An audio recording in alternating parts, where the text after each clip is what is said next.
저희가 얘기하고 싶은 것들은 이미 앞에서 무슨 그 뭐 마을이나 이주민 뭐 그다음에 그 여성노동에 대해서는 이미 다 반복적으로 얘기해 주셨기 때문에 그 부분을 제가 다시 여기서 뭐 얘기할 필요는 없는 것 같고요. 제가 정리한 부분들에서 잠깐만 덧붙여서만 말씀드리고 끝내도록 하겠습니다. 뭐 누구나 겪을 수 있지만 평등하지 않는 재난의 무게에 대해서는 이미 많은 분들이 반복해서 얘기해 주셨고요. 저희 기간 동안 코로나19가 심각해진 무렵부터 지금까지 오늘은 또 어떤 낙인 찍기나 혐오가 드러날지 사실 매일매일 긴장하면서 버티고 있습니다.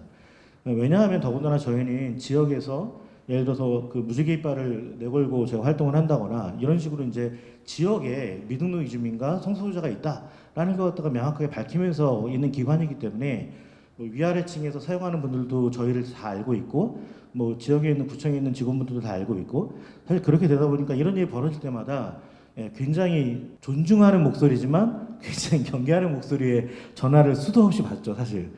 그런 부분들 때문에 저희도 매일매일 힘든 날들 좀 보내고 있긴 하고요. 그럼에도 불구하고 저희가 그 계속 지역에서 고민하는 제일 핵심적인 그 화두는 가난한 자리에서 가난한 시간을 사는 사람들과 우리가 어떻게 평등한 일상을 살 것인가에 대해서도 고민하는 계기가 됐습니다. 뭐 앞에 마스크 얘기도 해주셨지만 사실 저희가 3월달에 마스크가 터지고 그 마스크 문제가 터지고 나서 뭐 경향신문으로 비롯해서 알고 있는 기자들한테 전체 다 연락을 돌려가지고 공적 마스크가 미등록 이주민은 기본적으로 소외하고 있다라는 부분을 갖다가 문제 제기하고 그러고 나서 저희가 캠페인을 벌이고 나서 너무나 고맙게도 한 600여 명의 미등록 이주민들한테 한 달간 버틸 수 있는 마스크와 위생용품을 저희가 모금받아서 배포하기도 했지만 사실 이 과정에서 지역에 있는 다른 자원들을 거의 활용하기 어려운 상황들을 경험했습니다. 그 이유에 대해서는 앞에서 쭉 얘기해 주셨죠. 그래서 뭐 자원봉사센터가 그 저희를 위해서 존재하고 있는 건 아니잖아요. 그러다 보니까 이제 긴밀한 협조가 어렵다거나 뭐 이런 부분들이 뭐 생기는 부분들도 있었고요. 그 외에 이제 여러 가지 문제들이 사실 있었던 거죠. 그리고 그 과정에서 저희가 다시 한번 확인하게 된 건 저희가 17년 동안이나 지역에서 활동했음에도 불구하고 저희는 미등록 이주민 처음에 그 서울시에서도 그렇고 등록 이주민 사업을 하기 위해서 미등록 이주민 사업을 갖다가 사실 빼야 되는 상황들이 있었어요. 그래서 저희는 거기에 등록하지 않고 센터를 받지 않았죠.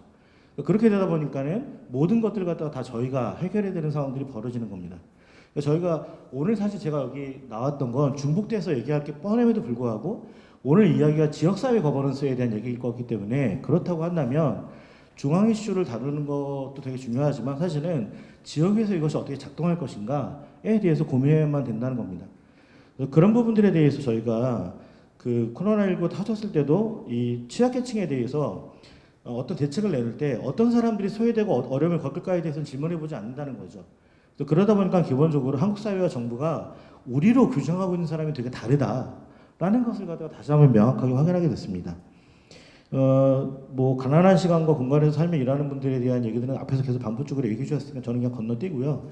그러다 보니까 저희가 그 요양보호사분들이 있는 사회적 협동조합도 저희 네트워크 안에 들어와 있고, 그 다음에 그 차상위계층 분들도 만나고 있고, 그 다음에 저희가 미등록 이주민이나 그리고 그 성소수자 식구들도 저희 그 커뮤니티 내에서 다양하게 만나다 보니까 이분들의 삶을 좀 모자이크식으로 구성을 해보자. 왜냐하면 사례를 공개해버리면 이거는 개인정보에 걸리기 때문에 이분들의 삶을 모자이크로 좀 구성하자고 얘기를 했었을 때 가장 저희들한테 지금 와닿는 크게 두 개의 사례가 이건데요.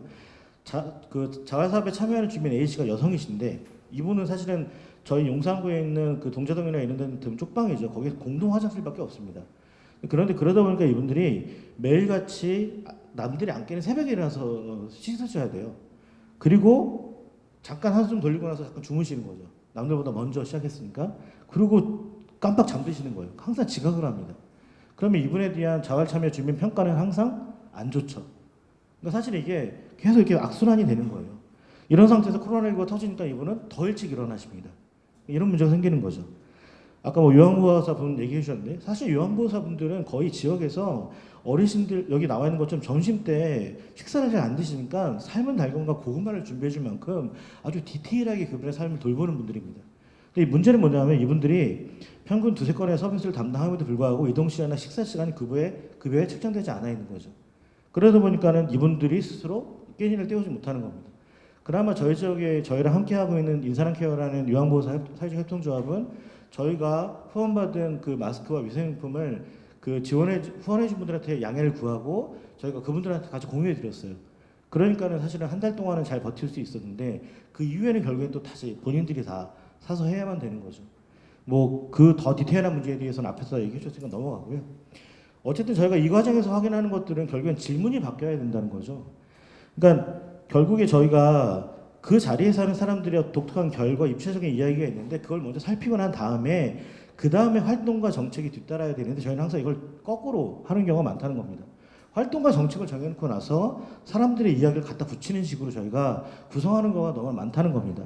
만약 이번에도 지역사회 거버넌스가 그런 식으로 구성되면 똑같은 문제가 반복될 거다라고 저희는 생각을 하고요. 그 부분에 대해서 저희 그걸 한마디로 표현하면 이건데요. 사람들의 삶이 그 장소와 역동에 따라서 되게 같은 듯 다를 수밖에 없는데 사업이나 정책은 하나같이 다른 것 같은데 되게 같다라는 겁니다.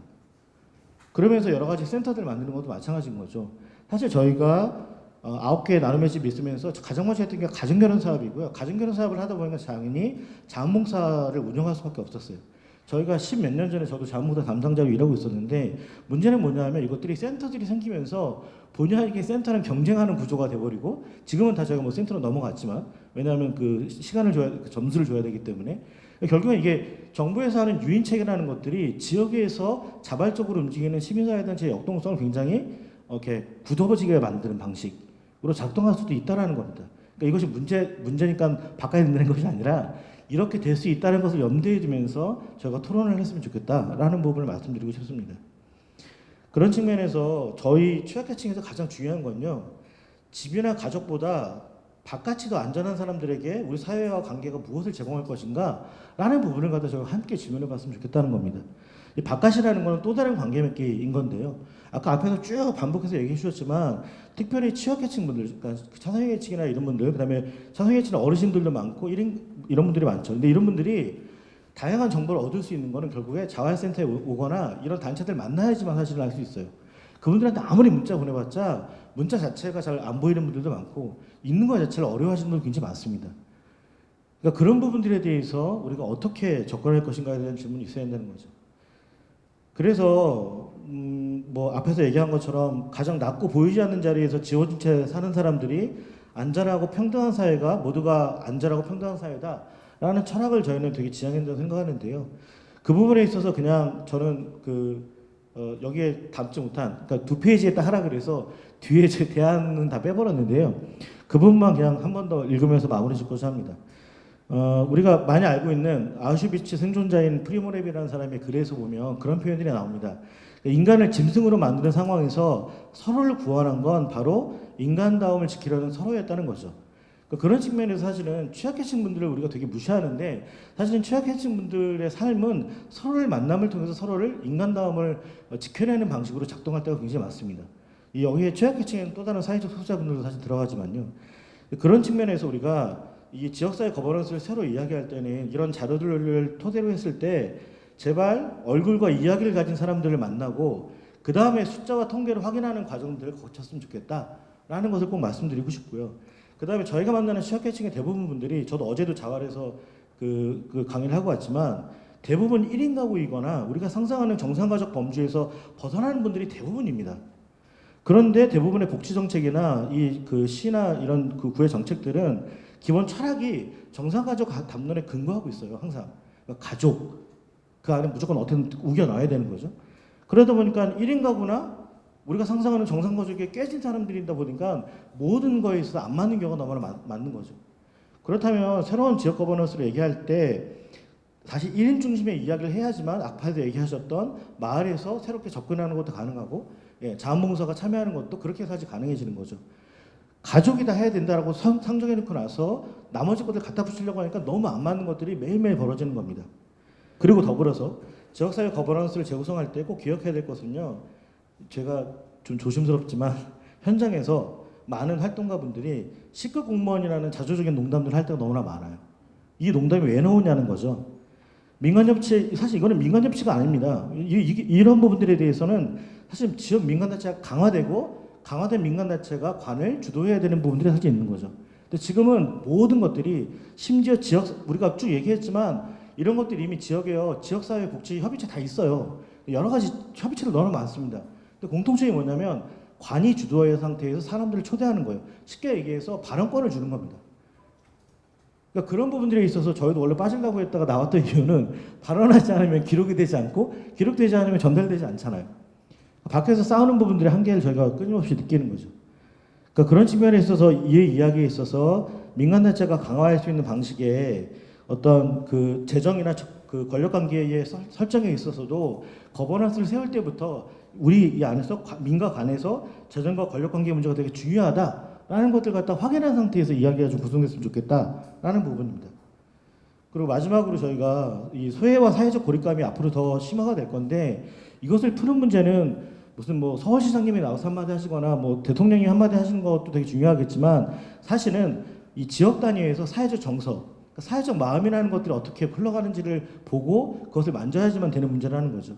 그런 측면에 있어서 계속 반복해서 말씀드린 것은 코로나19 시대를 우리가 코로나19와 함께 살아감에 있어서 마치 보통 시대 정신처럼 무슨 비대면을 얘기하는데 취약계층이나 대부분의 가난한 분들은 이 비대면에 기본적으로 취약한 분들입니다. 그렇기 때문에 안전한 형태의 대면이라는 것들을 세팅을 해야 되는 거죠. 소그룹 중심이라거나 여러 가지 방식으로요. 근데 그런 것들이 될 때 기본적으로 소외나 사회적 고립감을 해결할 수 있는 새로운 형태의 뭐 마을운동이라든지 이런 것들이 함께 그릴 수 있는 방식으로 이야기가 됐으면 좋겠다라고 말씀드립니다. 저희가 자활사업을 처음에 성공해서 시작하고 전국화 사업을 갔을 때 얘기했던 게 일자리 사업을 기본적으로 차상위계층 분들이 회복과 치유의 과정을 거쳐서 천천히 디딤돌을 한 걸음씩 걸어 나가는 방식으로 만들자라고 얘기했던 거예요. 근데 제가 지금 자활 운영위원장으로 있는데 매일같이 싸우는 게 뭐냐면 노동능력 평가를 하는 것으로 사람을 나눠버립니다. 그러니까 기본적으로 탈락 아님 이것으로 확인을 하는 거예요. 그러니까 이 방식으로 대해서는 어떤 지역사회 거버넌스가 나와도 이것은 해결될 수 없는 부분이 많다는 거죠. 기본적으로 철학에 대한 이야기부터 우리가 함께 할 수 있는 지역사회 거버넌스가 됐으면 좋겠고 거기에 관이 발언권을 주는 것이 아니라 그 지역에서 최소한 5년 이상, 10년 이상 해왔던 사람들의 목소리가 들어올 수 있는 방식으로 이해가 됐으면 좋겠다라고 말씀을 드립니다. 이렇게 끝나면 너무 살벌하니까 여기에 초대해 주셔서 다시 한번 너무 감사드립니다.